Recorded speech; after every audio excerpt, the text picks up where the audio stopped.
My name is Mark Sappington. I'm the Acting Chief of Resource Management. I'm probably the newest member of the team here. I've been here about 2 weeks, and so appreciate being able to come out and meet you folks. See this beautiful area that I've heard so much about, and talk to you a little bit about some of the implementation actions in the plan. So there's 3 topics that I'm going to talk to you about today. The first one is right here, the lower spring area, and the 2 specific things are the lawn that I'm standing on here and the palm trees. I know these are items that are very important to everyone here, and one of the big concerns, of course, was the lawn. And so as Mike mentioned, there were a lot of comments that came in. The park read all of those, incorporated the comments into the revised preferred alternative. And the plan right now calls for keeping the lawn as it is in its existing footprint and condition. And so the Saline Preservation Association and so the plan again is to keep it in its existing footprint. So SPA will be helping to maintain it. If the lawn starts encroaching out of the area, it will be basically trimmed back to keep it within the area so that it isn't encroaching on the outside desert areas.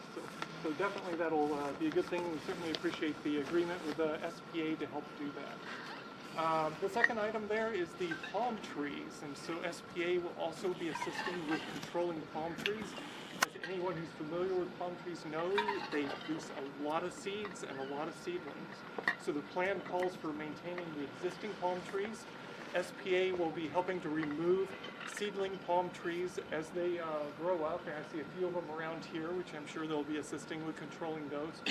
And part of the plan too, as we will be planting native vegetation over time, and as the existing palm trees age and eventually die, there will be native vegetation that's planted that will grow up that will be able to provide shade as the palm trees die. And again, if you're familiar with palm trees, you know the existing ones will live quite a long time, which will give plenty of time for any native vegetation, any native trees that are planted to actually grow up and provide enough shade so that at the time when these palm trees do mature and eventually die, there will be shade in the area. So that's the current plan for this area right now, is to maintain the lawn, maintain the existing palm trees, control the young palm trees that are coming up, and plant native trees that will take over when the palm trees die. What native trees are you looking at? You know, it's something that we're going to have to spend some more effort looking into. So, and it would depend on the water quality, the salinity of the soil. Cottonwoods don't do very good with salinity in the soil. So, so there's probably a range of options, and so again, we're gonna have to look into those, kind of like we were talking about with the camping situation.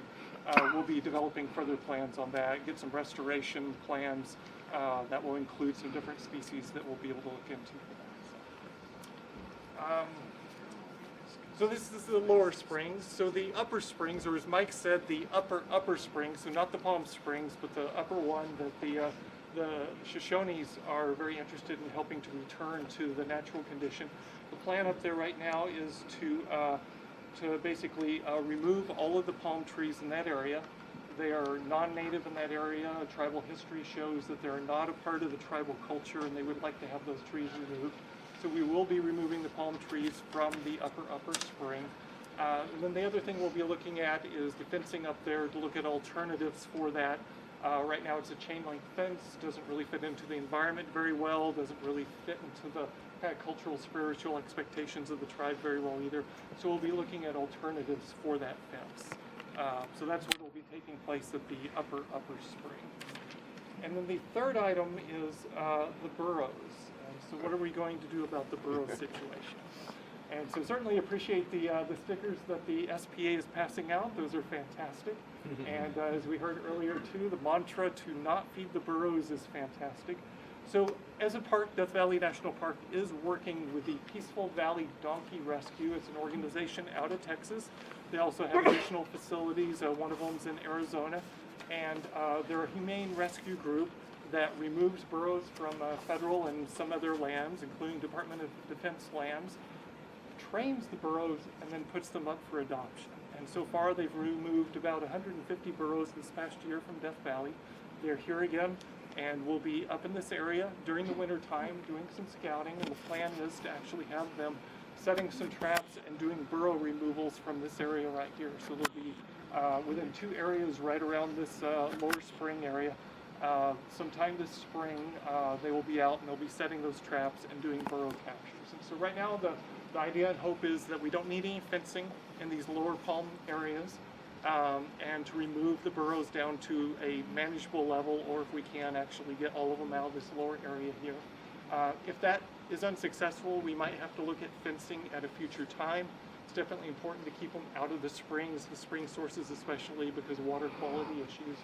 And so, again, right now the plan is to have Peaceful Valley Donkey Rescue get out as many as they can, and then we'll revisit it if they're not able to get out enough of the burrows. What is the population of burrows in Death Valley? Death Valley, it's estimated to be upwards of about 1,600 burrows. What about Saline Valley? Saline, I don't know. Mike, do you have an estimate? I don't know. The park-wide estimate actually is between 3,000 and 5,000. Okay, so it's higher than I thought.